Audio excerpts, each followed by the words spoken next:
Hello students, आज हम लोग डिस्कस करेंगे रसायन विज्ञान क्लास 12 के chapter number 8 D and F log के अंतर्गत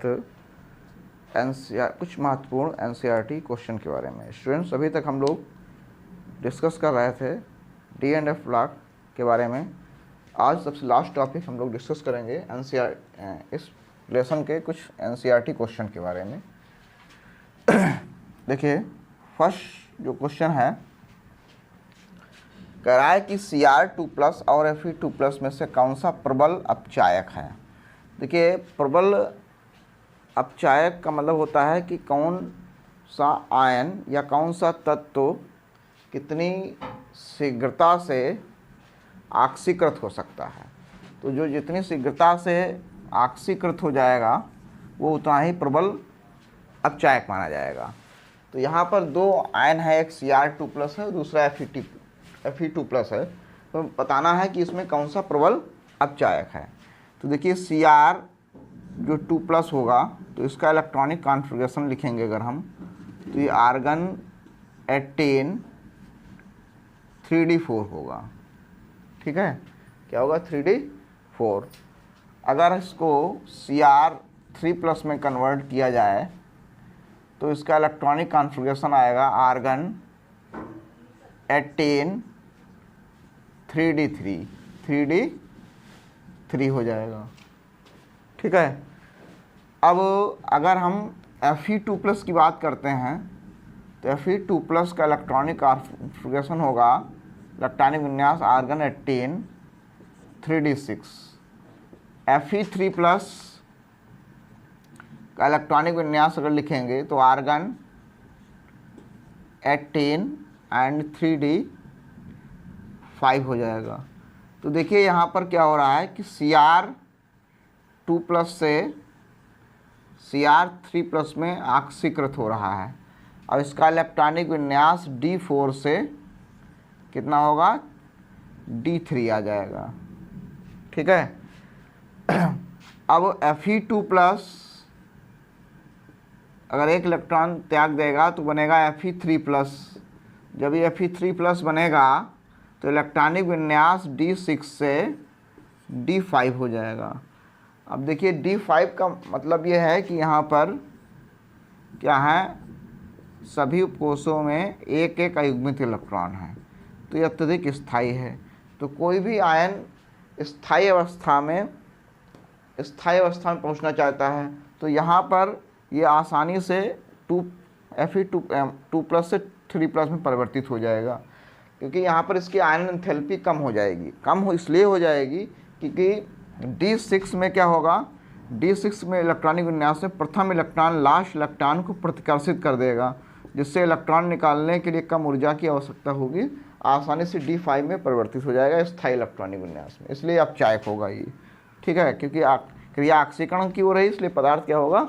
अपचायक होगा। ऐसे ही यहाँ पर D4 है, D4 से D3 बनना है। तो D3 का मतलब ये है कि D कोष में 3 इलेक्ट्रॉन हैं। ठीक है, तो हमें ये बताना है कि दोनों में प्रबल अपचायक कौन है। तो यहाँ पर भी D5 इलेक्ट्रॉनिक विन्यास प्राप्त हो रहा है और यहाँ पर D3 इलेक्ट्रॉनिक विन्यास, दोनों ही स्थायी इलेक्ट्रॉनिक विन्यास हैं। But CFSE crystal field splitting theory जो होती है, CFSE, जो हम लोग अगले चैप्टर में पढ़ेंगे, डिस्कस करेंगे, CFSE थ्योरी में बताया गया है कि क्रिस्टल फील्ड थ्योरी में बताया गया है कि यदि कोई भी आयन जलीय विलयन में क्या होता है, जब ब्रेक होता है, वहाँ पर जब DD स्प्लिटिंग होती है, तो जब DD संक्रमण के कारण जब DD स्प्लिटिंग होती है तो D ऑर्बिटल 2 हिस्सों में ब्रेक हो जाता है। एक हिस्सा होता है Ag, दूसरा हिस्सा होता है T2G। T2G D3 होगा, Ag D2 हो जाएगा। ठीक है, यहाँ पर 3 ऑर्बिटल होंगे, DXY, DYZ और DZX। और यहाँ पर होगा DZ² और DX² - Y²। तो CFSE थ्योरी के अनुसार ये D3 ऑर्बिटल होगा और ये D2 ऑर्बिटल होगा। अब ये 3 इलेक्ट्रॉन निचले कोष में जाएंगे। ठीक है, तो देखा ये गया है कि CFSE थ्योरी हमसे बताती है कि जलीय विलयन में D3 का स्थायित्व, D3 is more stable D5, मतलब D3 का स्थायित्व जो होगा D5 की तुलना में ज़्यादा होता है। तो D3 की तुलना में, चूँकि D5 की तुलना में D3 का स्थायित्व ज़्यादा होता है CFSE की क्रिस्टल फील्ड थ्योरी के अनुसार, इसलिए यहाँ पर Cr2+ आयन प्रबल अपचायक होगा Fe2+ आयन की तुलना में। तो स्टूडेंट समझ में आया होगा कि दोनों ही अपचायक हैं। Cr2+ Cr3+ में परिवर्तित हो रहा है, स्थायी इलेक्ट्रॉन विन्यास D3 दे रहा है। Fe2+ Fe3+ में परिवर्तित हो रहा है और स्थायी इलेक्ट्रॉन विन्यास D5 दे रहा है। चूँकि दोनों स्थायी इलेक्ट्रॉनिक विन्यास दे रहे हैं, तो यहाँ पर हम इस प्रबल अपचायक निकालने के देखेंगे कि D3 और D5 में कौन ज़्यादा स्थायी है। तो जलीय विलयन में क्रिस्टल फील्ड थ्योरी के अनुसार D3 इलेक्ट्रॉनिक विन्यास D5 इलेक्ट्रॉनिक विन्यास की तुलना में अधिक स्थायी होता है, इसलिए Cr2+ जो आयन होगा वो प्रबल अपचायक होगा। इसको नोट कर सकते हैं। फिर स्टूडेंट्स देखते हैं अगला क्वेश्चन हम लोग।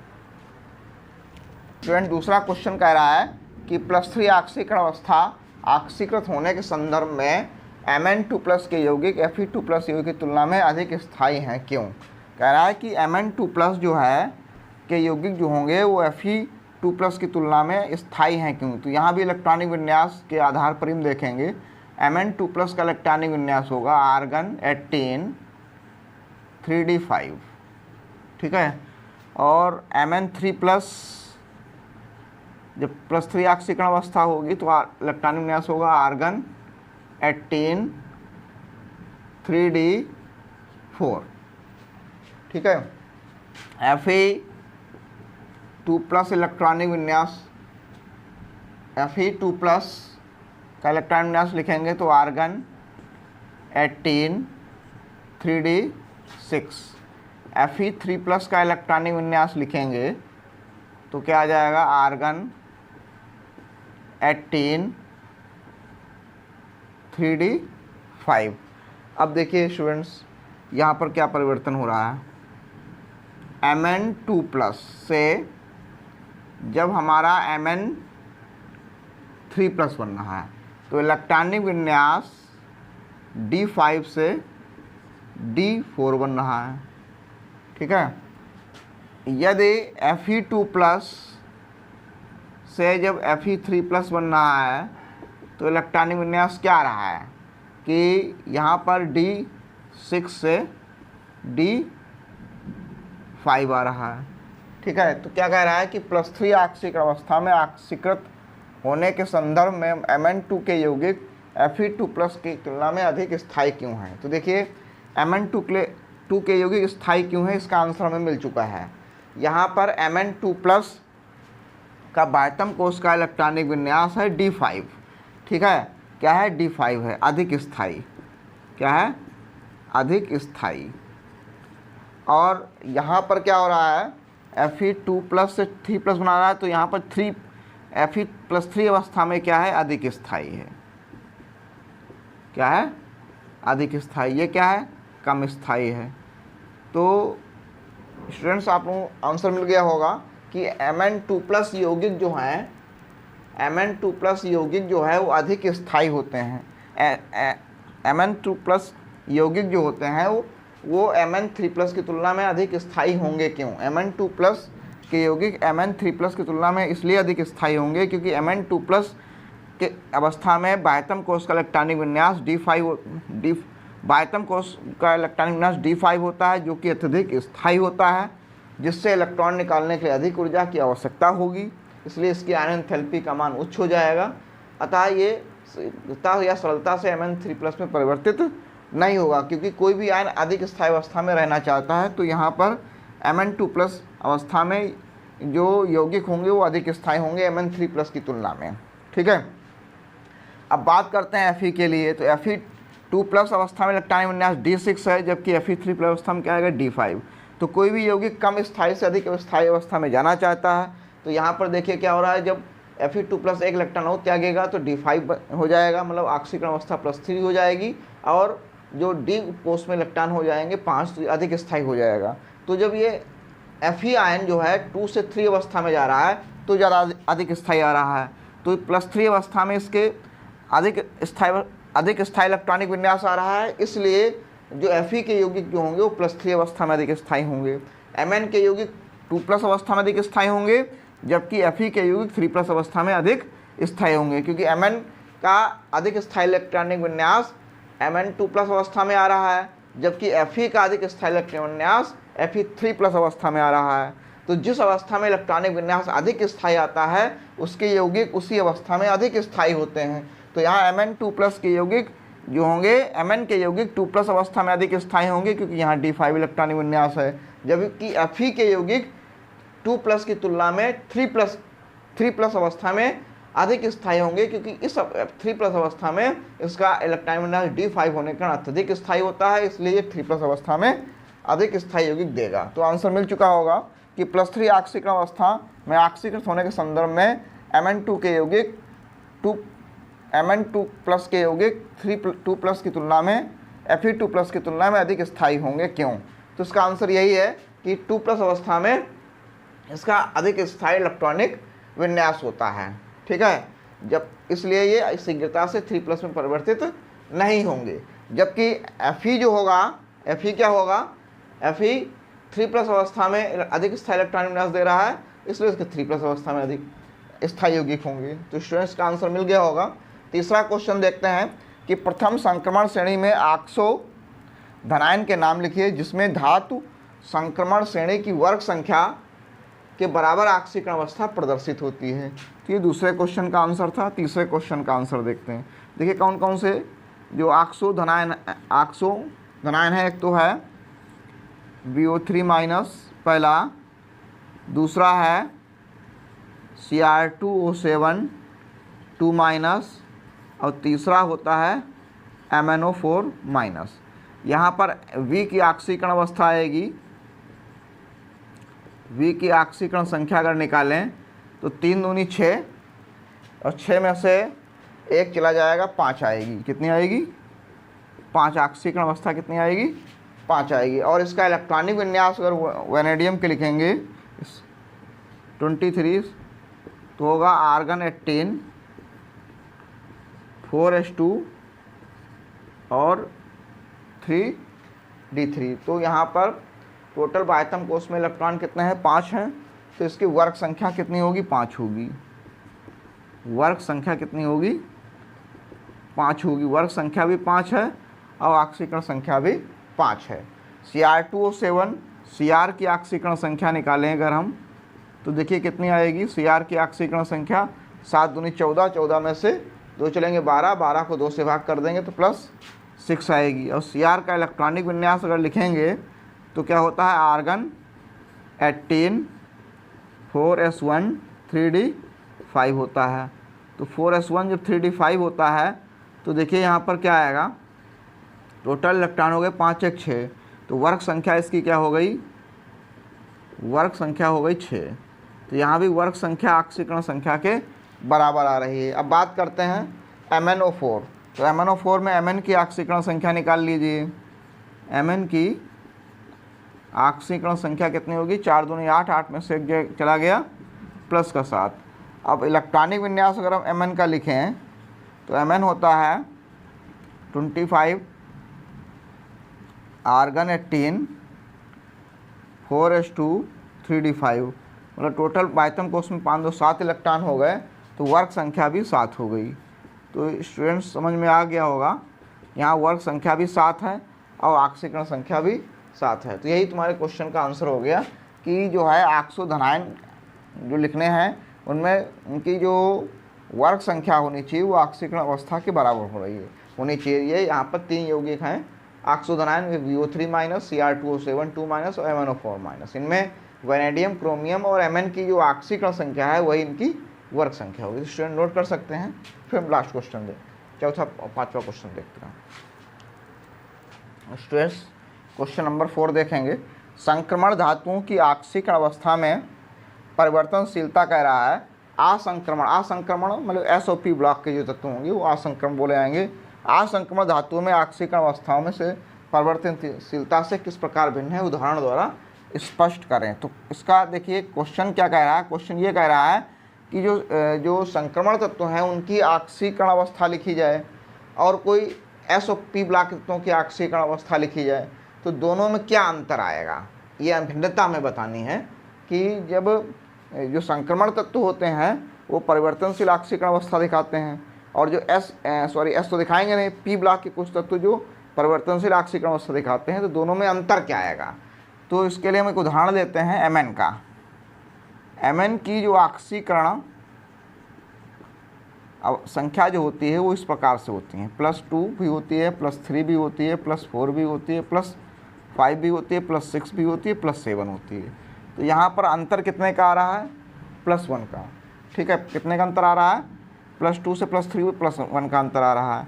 अब क्लोरीन भी जो है परिवर्ती ऑक्सीकरण अवस्था प्रदर्शित करता है, ये एक असंक्रमण तत्व है।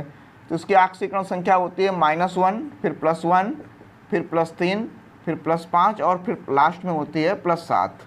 तो देखिए यहाँ भी क्लोरीन जो कि असंक्रमण तत्व है, ये भी परिवर्तनशील ऑक्सीकरण अवस्था प्रदर्शित कर रहा है, लेकिन इसकी ऑक्सीकरण संख्याओं में क्या अंतर आ रहा है कि -1 और +1 के बीच का अंतर कितना आया है, इनके बीच +2 का अंतर है, 2 का अंतर है। +1 और +3 के बीच भी 2 का अंतर है, +3 और 5 के बीच भी 2 का अंतर है, और +5 और 7 के बीच भी कितने का अंतर है, 2 का अंतर। तो स्टूडेंट्स आंसर मिल चुका होगा कि जो असंक्रमण तत्व जो होते हैं इनके बीच जो परिवर्ती ऑक्सीकरण अवस्थाएं होती हैं वो एक समान रूप से नहीं बढ़ती हैं, जबकि जो संक्रमण तत्व होते हैं उनकी ऑक्सीकरण अवस्थाएं जो होती हैं परिवर्तनशील, वो लगातार क्रम से बढ़ती जाती हैं। जैसे यहाँ पर 1 का अंतर है, 1 के अंतर से बढ़ रही हैं एमएन में, और यहाँ पर 2 के अंतर से बढ़ रही हैं। तो स्टूडेंट्स यही इसका आंसर है, नोट कर सकते हैं। फिर लास्ट क्वेश्चन नंबर 5 देखते हैं, इसका आंसर क्या होगा। क्वेश्चन कह रहा है कि निम्नलिखित में से कौन से आयन हैं जो जलीय विलयन में रंगीन होंगे, इनका कारण भी लिखना है। वैसे हम पढ़ाया, जब हम रंगीन आयन के बारे में पढ़ाया था तो उदाहरण जो है व्याख्या की थी, वहाँ बताया था। फिर से क्वेश्चन देख लेते हैं। देखिए, किसी भी आयन का रंगीन होना या रंगहीन होना, कलर्ड या कलरलेस होना, वो डिपेंड करता है कि उसके डी उपकोष में अयुग्मित इलेक्ट्रॉन है या नहीं है। अगर अयुग्मित इलेक्ट्रॉन है तो अयुग्मित इलेक्ट्रॉन है तो कलर्ड मीन्स रंगीन होगा, और अयुग्मित इलेक्ट्रॉन नहीं है या डी उपकोष पूर्ण रूप से भरा हुआ है, डी उपकोष पूर्ण रूप से भरा है, या जो है डी उपकोष बिल्कुल रिक्त है, तो उस अवस्था में वो रंगहीन होगा। जैसे हम स्कैंडियम 3+ उठाते हैं, यहाँ पर स्कैंडियम 3+, स्कैंडियम 21 होता है, 3+ जो उठाएंगे तो देखिए स्कैंडियम वैसे तो आर्गन 18 और 4s1 3d2 होता है, सॉरी 4s2 3d1 होता है, लेकिन जब 3+ करेंगे तो यहाँ पर क्या होगा, डी उपकोष तो 0 हो गया, 3d 0 हो गया। 3d 0 होने का मतलब अयुग्मित इलेक्ट्रॉन 0 हैं, इसलिए रंगीन होगा। कैसा होगा, अयुग्मित इलेक्ट्रॉन 0 होने के कारण कैसा होगा, रंगहीन होगा। बात करते हैं Cu+ की, Cu+ की बात करते हैं तो देखिए Cu29 जो होता है वो आर्गन 18 होता है, 4s1 होगा, 3d10 होगा। लेकिन जब Cu+ करेंगे तो ये s का एक इलेक्ट्रॉन निकलने के बाद d10 हो जाएगा। d10 क्या हो गया, पूर्ण रूप से भरा हुआ है, तो यहाँ पर भी अयुग्मित इलेक्ट्रॉन 0 है। यदि पूर्ण रूप से भरा है तब भी अयुग्मित इलेक्ट्रॉन 0 है, यदि डी उपकोष खाली है तब भी क्या होंगे, डी उपकोष पूर्ण रूप से रिक्त है तब भी जो है अयुग्मित इलेक्ट्रॉन 0 होंगे। तो अयुग्मित इलेक्ट्रॉन की संख्या 0 होने के कारण स्कैंडियम 3+ और Cu+ ये कैसे होंगे, रंगहीन होंगे। इसके अलावा हम टाइटेनियम का अगर देखते हैं, टाइटेनियम क्या होता है, आर्गन 18 4s2 और 3d2 होता है। अब यहाँ पर अगर टाइटेनियम 3+ करेंगे तो 3+ करने के बाद हम यहाँ से 4s से 2 इलेक्ट्रॉन निकालेंगे और d से 1 इलेक्ट्रॉन निकलने के बाद बचेगा 3d1। तो 3d1 का मतलब डी उपकोष में 1 इलेक्ट्रॉन है जो कि अयुग्मित होगा। तो अयुग्मित इलेक्ट्रॉन की उपस्थिति के कारण कैसा हो जाएगा, रंगीन हो जाएगा। तो इस प्रकार से वैनेडियम का इलेक्ट्रॉनिक विन्यास लिख लें, वैनेडियम 3+, Mn2+, Fe3+, CO2+। तो ये जो होंगे इन आयनों में क्या होंगे, अयुग्मित इलेक्ट्रॉन होने के कारण ये रंगीन होंगे। तो स्टूडेंट समझ में आ गया होगा। इसको नोट कर सकते हैं, फिर आगे देखते हैं हम लोग।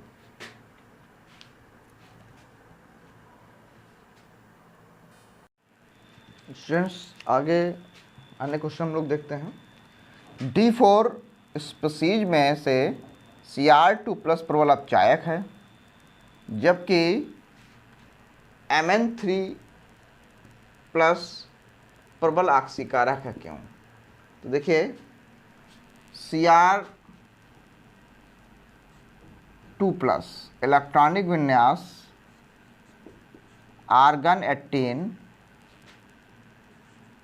3d4, लेकिन जब Cr3 प्लस बनेगा तो आर्गन 18 3d3 हो जाएगा। ठीक है, बात कर लेते हैं Mn की। तो Mn2 प्लस आर्गन 18 3d5, जब Mn3 प्लस बनेगा तो आर्गन 18 3d4। अब हम देखते हैं कि Cr2 प्लस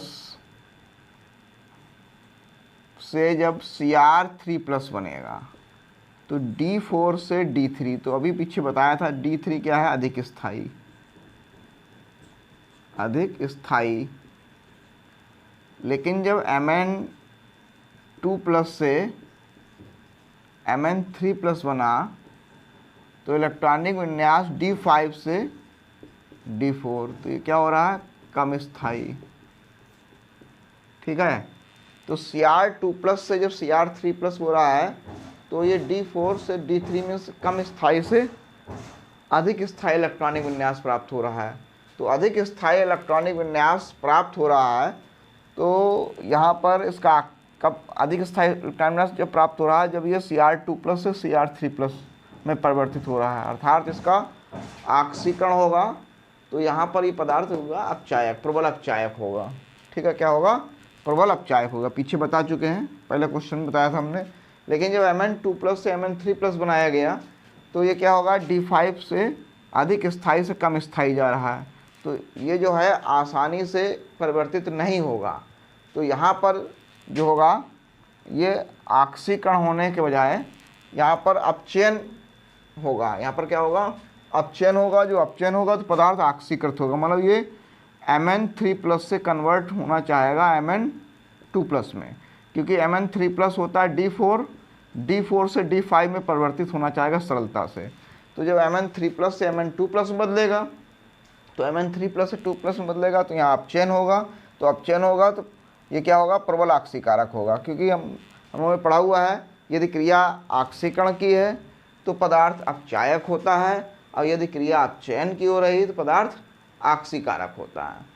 ऑक्सीकरण क्रिया में पदार्थ प्रबल अपचायक होगा और अपचयन क्रिया में पदार्थ प्रबल ऑक्सीकारक होगा। तो यहाँ पर जो तुम्हारा Mn3 प्लस है वो प्रबल ऑक्सीकारक होगा, इसलिए क्योंकि Mn3 प्लस अवस्था में इसका इलेक्ट्रॉनिक विन्यास D4 होता है, जो कि क्या है, कम स्थायी है। और अधिक स्थायी अवस्था में इलेक्ट्रॉनिक विन्यास प्राप्त करने के लिए क्या करेगा, एक इलेक्ट्रॉन गेन करेगा, ग्रहण करेगा, और Mn2 प्लस इलेक्ट्रॉनिक विन्यास जब प्राप्त कर लेगा तो D5 हो जाएगा। ठीक है, कहने का मतलब ऐसे समझें कि जैसे Mn3 प्लस है, एक इलेक्ट्रॉन जब गेन करेगा तो Mn2 प्लस बन जाएगा। 2 प्लस जो बनेगा तो इलेक्ट्रॉनिक विन्यास D4 से D5 हो जाएगा। अधिक स्थायी इलेक्ट्रॉनिक विन्यास होने के कारण ये जो है अधिक स्थायी होगा Mn2 प्लस आयन, जिससे यहाँ पर क्रिया हो रही है अपचयन की, इसलिए पदार्थ होगा ये Mn2 प्लस होगा ऑक्सीकारक। स्टूडेंट समझ में आगे होगा। अब देखते हैं अगला क्वेश्चन।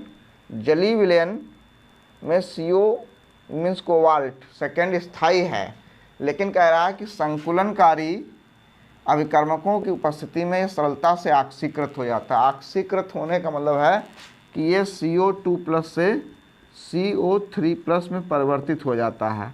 कह रहा है कि जलीय विलयन में तो CO2 प्लस आयन ही स्थायी होता है, लेकिन जब हम कोई भी जटिल यौगिक कॉम्प्लेक्स कंपाउंड बनाते हैं, उपसहसंयोजक यौगिक जटिल यौगिक बनाते हैं, तो वहाँ पर जो कीलेट लिगेंड होते हैं, संकुलनकारी मीन्स जो है कीलेट लिगेंड या किसी लिगेंड की उपस्थिति में जो इसकी CFSE की वैल्यू होती है, CFSE का जो मान होता है वो आयनन एंथैल्पी से ज़्यादा हो जाता है, इसलिए ये सरलता से Cu2+ से Cu3+ में परिवर्तित हो जाता है। इसलिए ये जो है ऑक्सीकृत, सरलता से क्या हो जाएगा, ऑक्सीकृत हो जाएगा। तो हमने क्या बताया कि वैसे तो जलीय विलयन में Cu2+ आयन स्थायी हैं, लेकिन जब कोई कॉम्प्लेक्स कंपाउंड उपसहसंयोजन यौगिक बनता है, कैसे यौगिक बनते हैं, उपसहसंयोजन यौगिक बनते हैं। जैसे उपसहसंयोजन यौगिक है CuEn का होल थ्राइस 3+, मान लिया एक उपसहसंयोजन यौगिक है। तो यहाँ पर उपसहसंयोजन यौगिक में क्या है, ये मेटल हो गई कोबाल्ट, और यहाँ पर En क्या है, लिगेंड है। तो लिगेंड, जो लिगेंड होते हैं जिसे संकुलनकारी लिखा गया है, संकुलनकारी अभिकर्मक मतलब लिगेंड्स।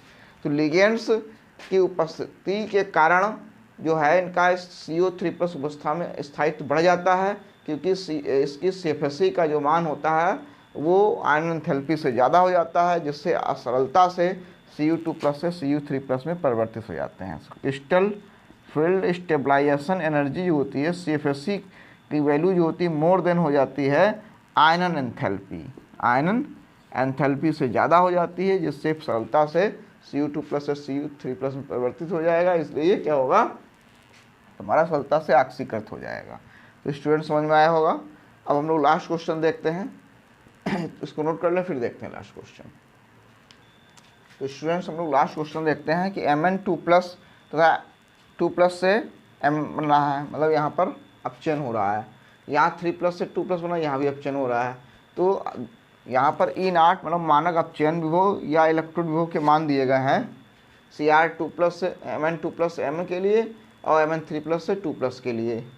तो इन आंकड़ों से यहाँ पर दिखाया गया है कि Cr3+ से 2+ परिवर्तित होने पर इसका इलेक्ट्रोड विभव -0.4 है।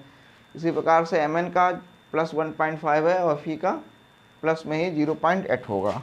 ठीक है, तो देखिए इलेक्ट्रोड पोटेंशियल हमने जब चैप्टर पढ़ा रहे थे तो वहाँ पर पढ़ाया था, वहाँ पर बताया गया था जिसका इलेक्ट्रोड विभव जितना अधिक ऋणात्मक होता है, अधिक ऋणात्मक या कम धनात्मक होता है, तो वो आयन उस जलीय विलयन में अधिक स्थायी होगा। मतलब more negative less positive is more stable in aqueous solution. मतलब कोई भी आयन जलीय विलयन में उतना अधिक स्थायी होगा जिसके इलेक्ट्रोड विभव का मान अधिक ऋणात्मक या कम धनात्मक होगा। ठीक है, तो ये हमने जब हमने इलेक्ट्रोड पोटेंशियल पढ़ा था वहाँ पर बताया था। अब उसी के आधार पर क्वेश्चन देखेंगे। अम्लीय माध्यम में कह रहा है Cr3+ या Mn3+ या F की तुलना में Fe3+ के स्थायित्व के बारे में बताना है। देखिए यहाँ पर जो डाटा दिया गया है, इस डाटा के अनुसार अगर स्थायित्व देखेंगे तो देखिए हमने बताया कि जितना अधिक ऋणात्मक मान उतना अधिक स्थायी, अधिक ऋणात्मक या कम धनात्मक। तो यहाँ सबसे अधिक ऋणात्मक किसका है, Cr3+ का। फिर उससे कम अधिक ऋणात्मक हो गया। अब कम धनात्मक किसका, कम धनात्मक है Fe3+ का। मतलब FCr3+ के बाद Fe3+ आएगा, Fe3+ के बाद क्या आएगा, Mn3+ आएगा। तो सबसे कम स्थायी कौन होगा, Mn3+, क्योंकि ये सबसे अधिक धनात्मक है। तो स्थायित्व का जो क्रम होगा, स्थायित्व का जो क्रम होगा वो इस प्रकार से होगा। सबसे अधिक Cr3+, फिर Fe3+ और फिर Mn3+। ठीक है, स्थायित्व का घटता क्रम आएगा, स्थायित्व का घटता क्रम, क्योंकि सबसे अधिक ऋणात्मक है Cr का, इसलिए सबसे अधिक स्थायी। फिर दो धनात्मक वैल्यू हैं, तो धनात्मक में जितना कम धनात्मक होगा अधिक स्थायी, अधिक धनात्मक कम स्थायी। तो Mn3+ सबसे कम स्थायी होगा। दूसरा क्वेश्चन देखते हैं। समान प्रक्रिया के लिए Cr Mn की तुलना में Fe के ऑक्सीकरण में सुगमता बतानी है, मतलब कौन तेजी से ऑक्सीकृत हो जाएगा। तो देखिए यहाँ पर भी उसी प्रकार से जो वैल्यू दी गई है, Cr की -0.9 है, Mn की है, Mn2+ की है, इलेक्ट्रोड पोटेंशियल या अपचयन विभव है -1.2 और Fe का है 0.4। तो इस डाटा से हम निकाल सकते हैं कि जो है कौन सुगमता से ऑक्सीकृत हो, किसका ऑक्सीकरण होगा। तो यहाँ पर जिसका अधिक ऋणात्मक मान है, अधिक ऋणात्मक मान, वो तेजी से ऑक्सीकरण होगा उसका। तो यहाँ सबसे अधिक ऋणात्मक किसका है, Mn का है। तो सबसे पहले Mn आएगा, Mn के बाद किसका आएगा, सबसे अधिक ऋणात्मक के बाद है सबसे अधिक ऋणात्मक Mn का हो गया -1.2, फिर Cr का है -0.9 तो Cr आएगा, और सबसे लास्ट में क्या आएगा, Fe आएगा। तो यहाँ पर ये हो गया समान प्रक्रिया के लिए Cr और Mn की तुलना में Fe के ऑक्सीकरण में सुगमता बताई गई है कि यहाँ पर Fe का सबसे कम ऋणात्मक है, इसलिए सबसे जो है कठिनाई से ऑक्सीकरण होगा। फिर Cr का जो है उससे अधिक ऋणात्मक है, और Mn का सबसे अधिक ऋणात्मक है, इसलिए सबसे अधिक ऑक्सीकरण होगा। तो स्टूडेंट्स, अभी तक हम लोग डिस्कस कर रहे थे रसायन विज्ञान क्लास 12 के chapter number 8 D and F block के बारे में। अब हम नेक्स्ट वीडियो में जो है कार्बनिक रसायन का प्रारंभ करेंगे, और जिसमें हम लोग मुख्य रूप से कार्बनिक रसायन को पढ़ने के लिए कुछ महत्वपूर्ण जो रिएक्शंस होंगी और उनके आधार पर क्वेश्चंस या कन्वर्जन या रिएक्शंस कैसे बनती हैं, इनके बारे में डिस्कस करना शुरू करेंगे। तो अगला वीडियो ज़रूर देखें। Thank you.